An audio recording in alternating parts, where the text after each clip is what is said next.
voucher proposal. And the main concern, the number one concern, is the funding mechanism. Other voucher programs are not funded this way.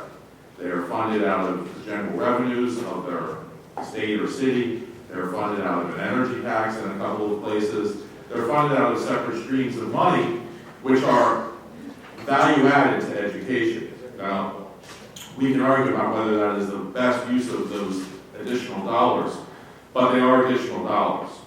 This funding mechanism is unique. There are no additional dollars. Every dime of the voucher program, hundreds of millions of dollars, are taken from the poorest schools and the poorest children in Pennsylvania.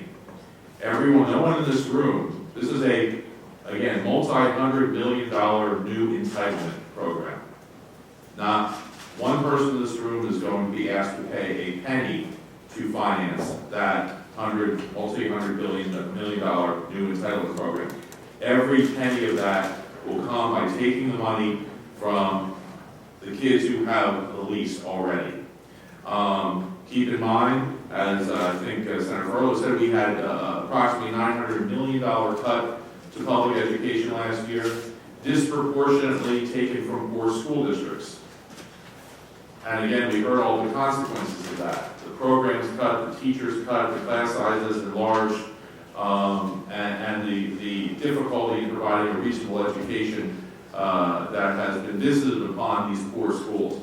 We are going back to those poor schools and saying, we want several $100 million more from your money, And the fact is that the overwhelming majority, whether you look at the fiscal note or other states or any, there's no dispute that the overwhelming majority of those kids will be still in those schools.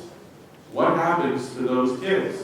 What happens to the 92, 93% of the kids who are still in the old school, but who now have to try to eke out an education with even fewer resources than the pitiful amount of resources that they had before? So again, we're just going to be hurting to help a few kids. Undoubtedly, a few kids will benefit. To help a small percentage of kids, we're going to be hurting badly the overwhelming majority of kids, and the kids who in Pennsylvania who can least afford to be hurt like this. I don't know how, in good conscience, we do that.